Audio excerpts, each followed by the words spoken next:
Pemirsa, pemimpin Gereja Katolik sedunia, Paus Fransiskus tiba di tanah air pada Selasa siang. Paus Fransiskus dijadwalkan berada di Indonesia hingga 6 September mendatang.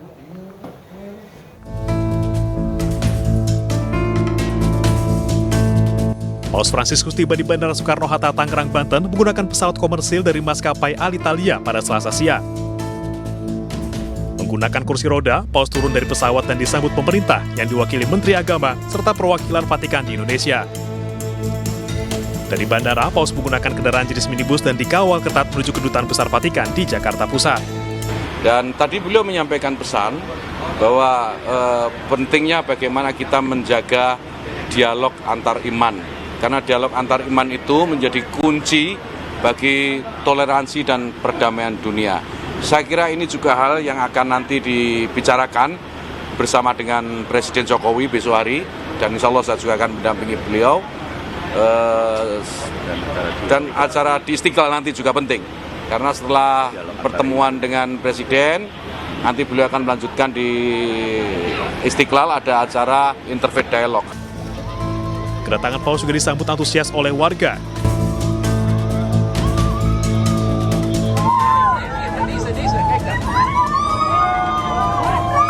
Seorang suster bahkan menangis haru ketika melihat Paus Fransiskus menyapa dari dalam mobil saat melintas di Bundaran HI.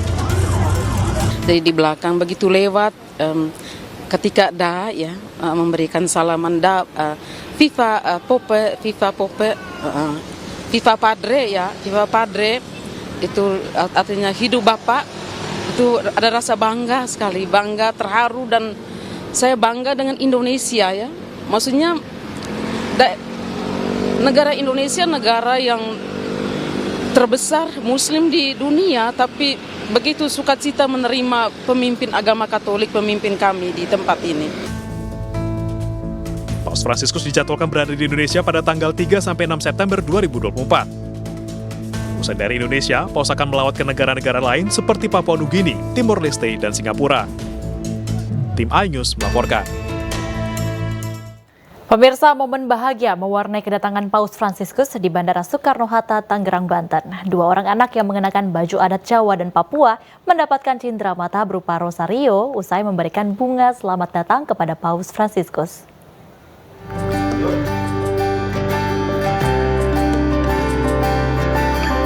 Mary Lourdes Wicaksono Atmojo yang berasal dari Jakarta Pusat dan Irfan Wael asal Kabupaten Buru Maluku memberikan bunga selamat datang kepada Paus Fransiskus sesaat setelah ia tiba di Bandara Soekarno-Hatta, Tangerang, Banten, Selasa siang.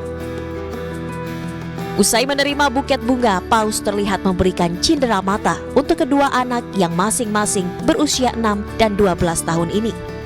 Momen langka ini pun menjadi kebanggaan bagi keduanya yang tidak akan terlupakan. Mereka juga mengaku bahagia mendapat cindera mata berupa rosario yang diberikan langsung oleh pemimpin Gereja Katolik sedunia.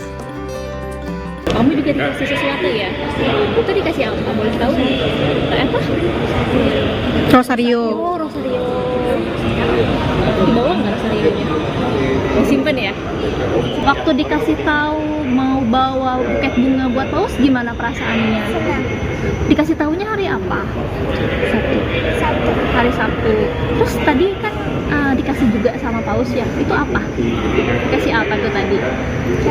Itu perasaannya sangat-sangat luar biasa ya, berkat yang tidak bisa terkatakan dengan apapun juga, bahwa anak kami diperkenankan itu. Dan saya sudah punya rencana bahwa kalau saya dapatkan foto close up Irfan dipegang oleh Bapak Paus, maka saya akan pajang di lobi Panti Asuhan Vincentius Putra untuk dikenang selama-lamanya bahwa anak Panti Asuhan Vincentius Putra diberkati oleh Bapak Paus Fransiskus.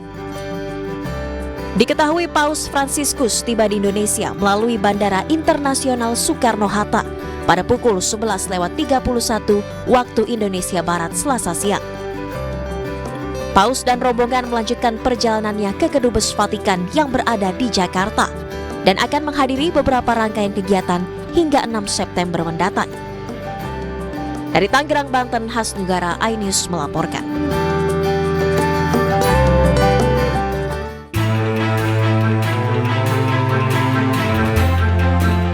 Paus Fransiskus, pemimpin Gereja Katolik Dunia, melakukan perjalanan apostoliknya ke Asia. Indonesia menjadi negara pertama yang dikunjungi Paus Fransiskus. Selain di Indonesia, Paus juga akan menuju Papua Nugini, Timur Leste, dan Singapura. Mengetahui kedatangan pemimpin Gereja Katolik Dunia, banyak warga yang memberikan sambutan positif dan berharap dapat mempersatukan seluruh masyarakat tanpa memandang suku, agama, dan adat istiadat. Ya, senang sekali lah, saya berbahagia lah Paus kemari kan sebagai wujud perdamaian. Dia kan juga duta perdamaian, pemimpin perdamaian selain pemimpin Katolik kan. Ya juga. Mudah-mudahan nanti Indonesia semakin aman, damai gitu. Saya pikir positif ya, baik sekali karena memperlihatkan negara kita tuh toleransinya tinggi untuk semua agama. Terus mempersatukan masyarakat juga, jadi positif sekali, Mbak. Saya berharap Paus ini kan orang yang disucikan ya. Ini menyangkut yang konflik yang di Timur Tengah ini kan saling membunuh ya antara manusia. Nah, ini akan membawa dampaknya ke sana, memperlihatkan bahwa negara kita tidak suka dengan kekerasan, dengan saling menyakiti lah dengan sesama manusia gitu. Dari Jakarta, Ismalia Laksana, iNews melaporkan.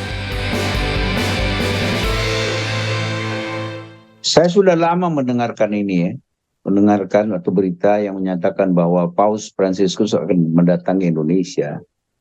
Sebagai Ketua Majelis Ulama membidangi kerukunan umat beragama, kami sangat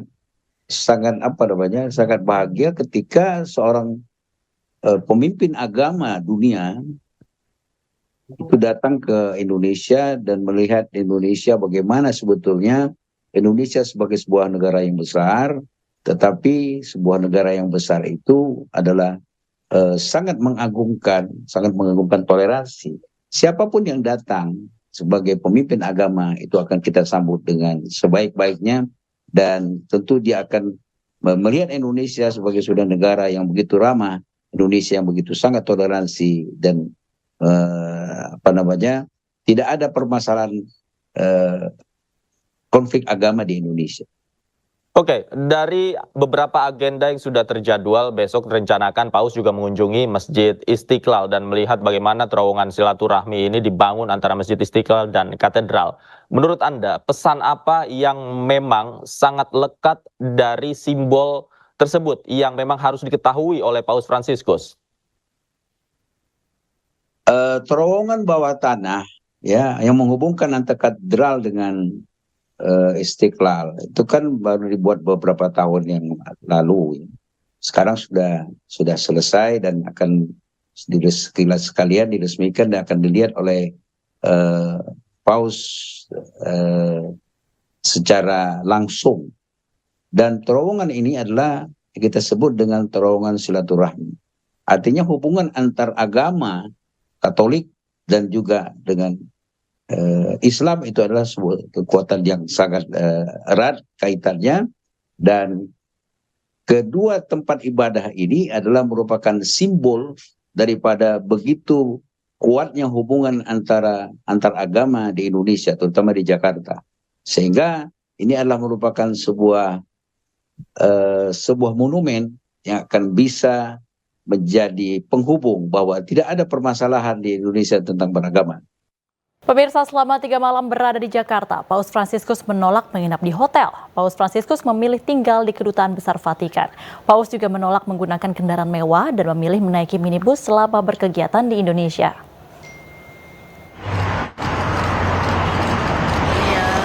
Usai menyapa jemaat Katolik di kawasan Bundaran HI, iring-iringan kendaraan yang membawa Paus Fransiskus langsung menuju ke Kedutaan Besar Vatikan di kawasan Gambir, Jakarta Pusat. Paus Fransiskus diketahui beristirahat di Kedubes Vatikan sebelum memulai kegiatannya pada esok hari. Di Indonesia, Paus menunjukkan kesederhanaannya dengan menolak menginap di hotel dan memilih tinggal di Kedutaan Besar Vatikan, sementara rombongannya menginap di hotel. Tidak hanya menolak menginap di hotel, Paus juga menolak menumpangi mobil mewah dan memilih minibus selama berkegiatan di Indonesia.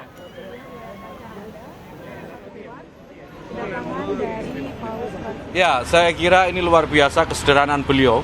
Beliau contohkan bagaimana menjadi, karena beliau ini kan bukan hanya pemimpin agama, tetapi juga pemimpin negara, gitu kan.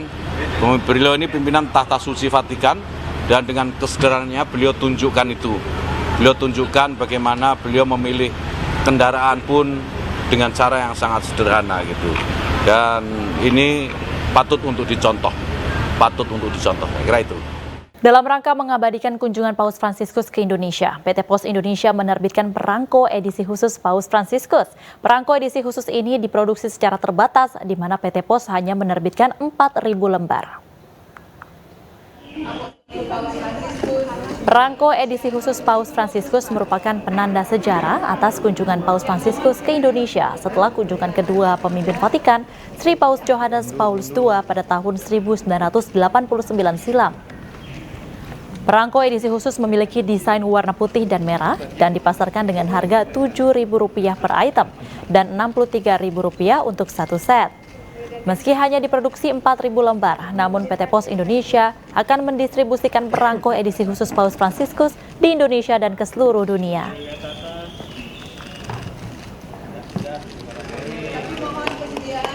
Untuk tetap di tempat bagi Bapak Kardinal juga Bapak-bapak semua dan Romo, ya mohon tetap di tempat. Pemirsa, seorang ibu guru taman kanak-kanak di Sumeneb, Jawa Timur rela anaknya yang masih di bawah umur dicabuli oleh oknum kepala sekolah dasar. Tragisnya, sang ibu yang berstatus pegawai negeri sipil ini mengantarkan anaknya untuk dicabuli oleh pelaku dengan iming-iming dibelikan motor baru.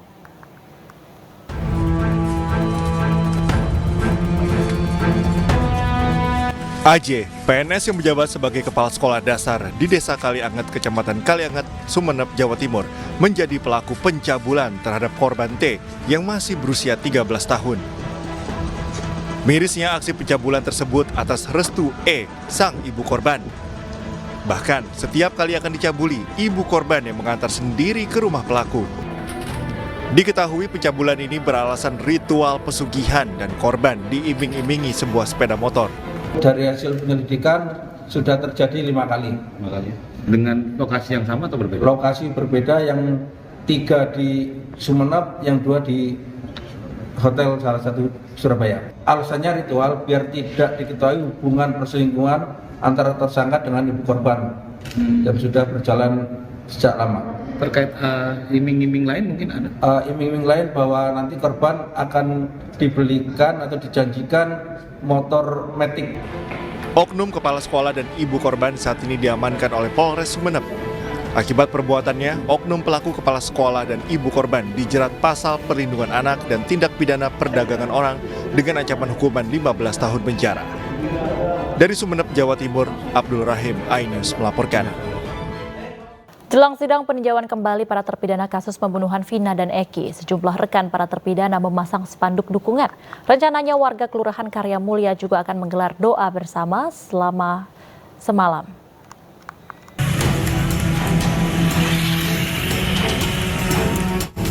Sejumlah rekan dan mantan terpidana kasus pembunuhan Vina dan Eki sakatatal memasang sejumlah spanduk di beberapa titik di Jalan Perjuangan Kota Cirebon. Spanduk tersebut bertuliskan dukungan bagi ketujuh terpidana seumur hidup yang akan menjalani sidang peninjauan kembali atau PK pada Rabu esok. Pemasangan spanduk ini dilakukan sehari jelang sidang PK di Pengadilan Negeri Kota Cirebon, Jawa Barat. Dalam rangka mendukung teman kita yang akan menjelang sidang PK. Kebetulan besok juga kita mau mengadakan doa bersama keluarga 7 terpidana dan seluruh warga kampung Saladara dan sekitarnya. Harapannya PK berjalan lancar, dikabulkannya PK 7 terpidana. Warga Karya Mula, terutama teman-teman terpidana, berencana akan menghadiri sidang PK para terpidana sebagai bentuk dukungan kepada mereka yang dinilai tidak bersalah dan menjadi korban salah tangkap. Dari Cirebon, Jawa Barat, Miftahudin, iNews melaporkan. Pemirsa, KPK akan memanggil putra bungsu Presiden Joko Widodo, Kaisang Pangarep, untuk dimintai klarifikasi terkait dugaan gratifikasi jet pribadi. Sementara itu, politisi PSI Grace Natali mengaku tidak tahu keberadaan Kaisang yang menghilang usai jadi sorotan.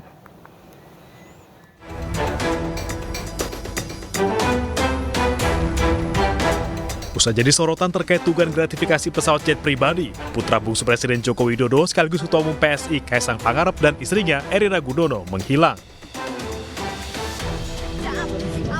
Bahkan sejumlah politisi PSI pun mengaku tidak tahu di mana keberadaan Kaisang. Strategi pribadi sih. Itu kan terkait dengan mendingan tanya beliaunya langsung. Iya. Aku udah nggak disuruh. Ya kayak. Ini soal yang itu. Yang soal Mas Gibran sih, kalau Mas Gibran sih.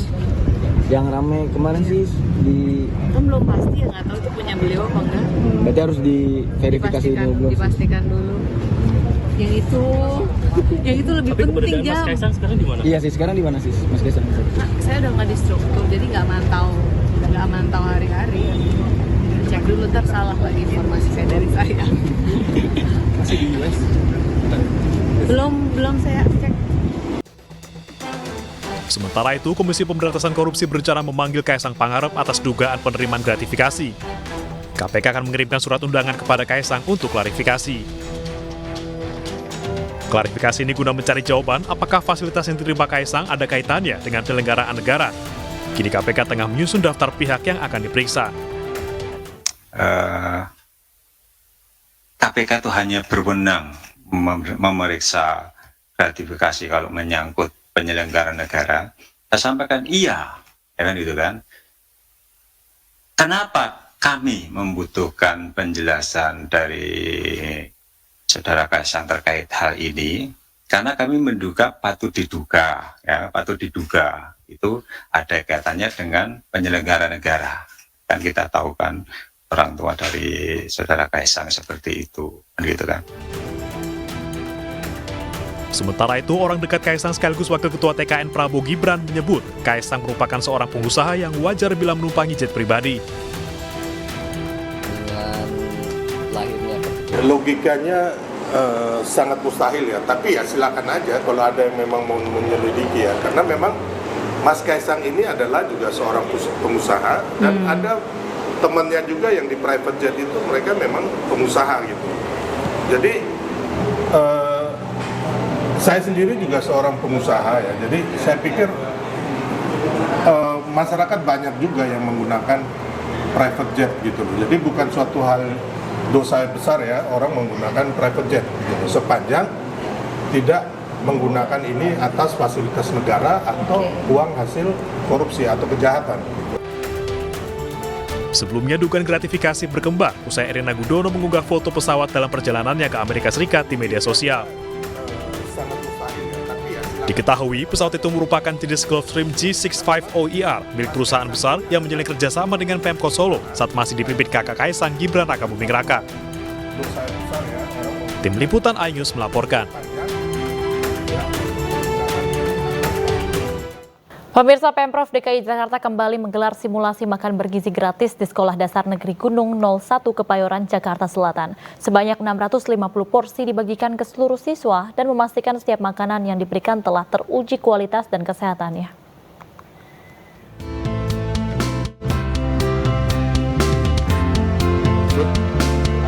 PJ Gubernur Jakarta, Heru Budi Hartono membagikan langsung kotak makan bergizi gratis kepada siswa di Sekolah Dasar Negeri Gunung 01, Kebayoran, Jakarta Selatan, Selasa pagi. Sebanyak 650 porsi makanan bergizi gratis dengan menu nasi goreng, telur ayam, timun, serta jeruk dibagikan kepada seluruh siswa. Sebelumnya, menu makanan ini telah diuji Dinas Kesehatan DKI guna memastikan bergizi dan bebas dari semua penyakit. Kalau ditanya pagi hari ini menunya apa? Menunya nasi goreng, telur, ayam, ya, nasi goreng, telur, ayam, jeruk, dan timun. Semuanya gizi sudah dites oleh Dinas Kesehatan. Termasuk sebelumnya uji tes lab dari bebas dari segalanya. Jadi tes lab nasi goreng yang dites, semuanya dites sehingga terjamin kesehatannya. Simulasi makan bergizi gratis ini akan terus dilakukan di sejumlah SD di Jakarta, termasuk Pulau Seribu. Ada nasi goreng, telur, dan jeruk, dan mentimun. Iya. Enak. Jika semua wilayah telah menjalani uji coba ini, maka Pemprov DKI bakal menggelar makan bergizi gratis secara serentak di Jakarta. Dari Jakarta, Anissa Septia, Ade Supriyatna, iNews melaporkan. Pemirsa, bakal calon wakil gubernur Jakarta Rano Karno mendatangi kediaman Maijen Purnawirawan Edi Marzuki Nalapraya, mantan wakil gubernur Jakarta tahun 80-an di Desa Cipayung, Kecamatan Megamendung, Bogor, Jawa Barat. Rano meminta restu Edi Marzuki untuk mengikuti Pilkada DKI 2024.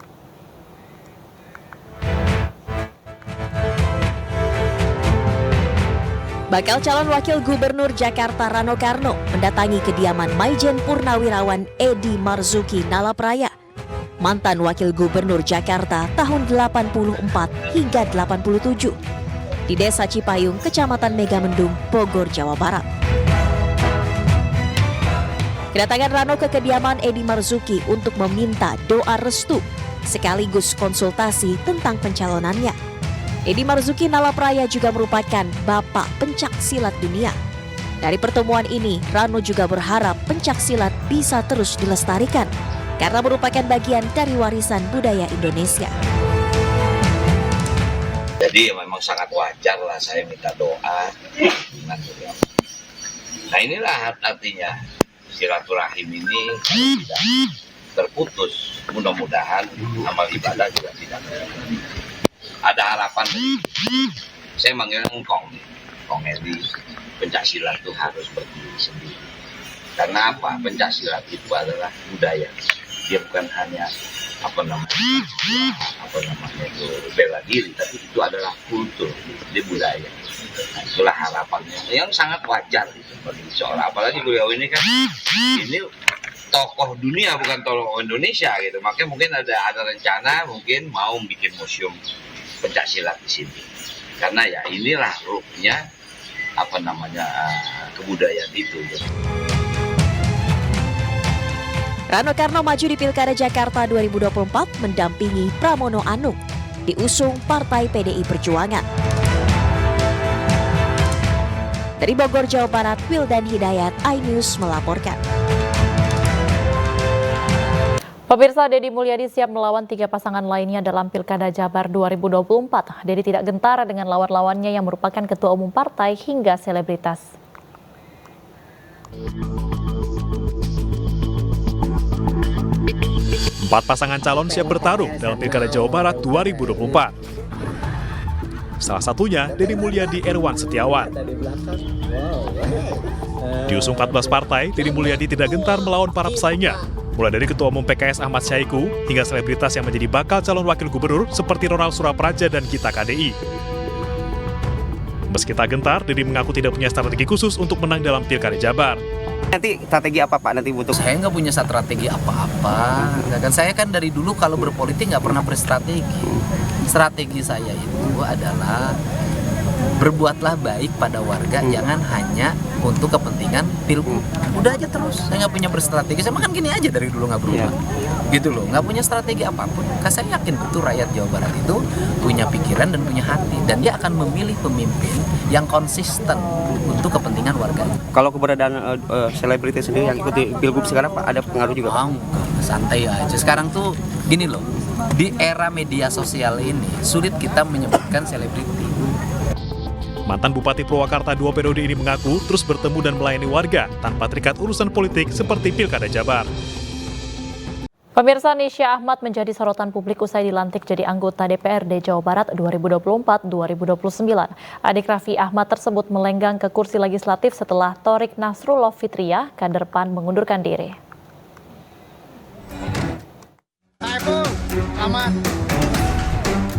120 anggota Dewan Perwakilan Rakyat Daerah Provinsi Jawa Barat telah resmi dilantik di Gedung Merdeka, Kota Bandung oleh Ketua Pengadilan Tinggi Bandung kemarin Senin 2 September 2024. Salah satunya Nisya Ahmad, adik selebritas Raffi Ahmad. Sebelumnya, Nisyai yang merupakan kader PAN sempat dinyatakan tidak lolos dalam kontestasi pemilihan legislatif. Nisya kalah dari Thoriko Nasrullah Fitriyah, kader PAN lain yang mendapat suara lebih unggul dari dirinya. Namun, calon anggota terpilih Thoriko Nasrullah Fitriyah mengundurkan diri sehingga Nisya Ahmad menggantikannya. Alhamdulillah saya dapat kewajiban sama tanggung jawab tersebut. Mudah-mudahan bisa tanggung jawab. Ini tuh Tete itu masuk menggantikan itu PAW Bu Thoriko atau gimana kan ini tuh mekanisme dalam di PAN-nya? Ya, jadi pokoknya saya di sini bagian dari Partai PAN, dapat tugas dari Partai PAN, insya Allah saya menjalankan tugasnya sebaik-baiknya. Terima kasih. Kalau disuruh milih komisi berapa rencana tuh? Nanti biar itu kan dirapatin lagi dulu, kita lihatlah nanti kita Bismillah sama aja. Diketahui dalam pemilihan legislatif, Nisya Ahmad maju melalui Partai Amanat Nasional untuk daerah pemilihan Jawa Barat II. Dirinya lolos pileg dengan perolehan suara 50.422. Dari Bandung, Jawa Barat, Ervan David, Ayus melaporkan. Soal pelantikan hari ini bisa disampaikan. Menteri Pendayagunaan Aparatur Negara dan Reformasi Birokrasi Men-PNRB Abdullah Azwar Anas mengungkap kepindahan ASN ke Ibu Kota Nusantara akan menunggu pembangunan transformasi digital. Men-PNRB mengungkapkan beberapa hunian telah siap untuk pemindahan ASN secara bertahap di bulan September. Namun Presiden RI Joko Widodo menyampaikan tidak ingin terburu-buru untuk memutuskan kepindahan ASN ke Ibu Kota Nusantara. Azwar Anas menjelaskan Presiden Jokowi ingin menunggu proses penyempurnaan perkantoran dan infrastruktur digital, serta kesiapan Bandara IKN untuk memudahkan proses pemindahan ASN ke IKN. Perpindahan ASN ke IKN sebenarnya di September ini telah siap beberapa hunian yang ini siap untuk ASN pindah secara bertahap. Namun ada arahan dari Bapak Presiden ini supaya disempurnakan perkantoran dan sistem digitalnya. Sehingga dengan demikian beliau ada arahan terbaru untuk tidak terburu-buru menunggu penyempurnaan infrastruktur digital dan lain-lain. Karena ASN yang akan pindah ke IKN bukan hanya soal pindah kantor, tapi merubah budaya kerja, berarti infrastruktur digitalnya harus selesai dan lain-lain. Pemirsa, Perdana Menteri Timor Leste, Sanana Gusmao, memuji Presiden Indonesia terpilih Prabowo Subianto. Pernyataan ini disampaikan Gusmao dalam acara Forum Tingkat Tinggi Kemitraan Multipihak 2024 di Bali. Dalam pidato kuncinya, Gusmao mengucapkan selamat atas terpilihnya Prabowo Subianto sebagai Presiden usai menang dalam Pilpres 2024. Ia menyebut kemenangan ini menunjukkan kepercayaan masyarakat Indonesia atas kepemimpinan dan visi Prabowo untuk Indonesia. Gusmao juga memuji pemilu di Indonesia yang berhasil digelar secara lancar.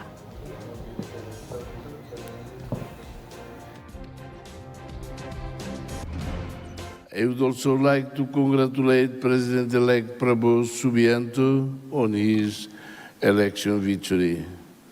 His overwhelming win demonstrates the trust that the Indonesian people have in his leadership and his vision for Indonesia.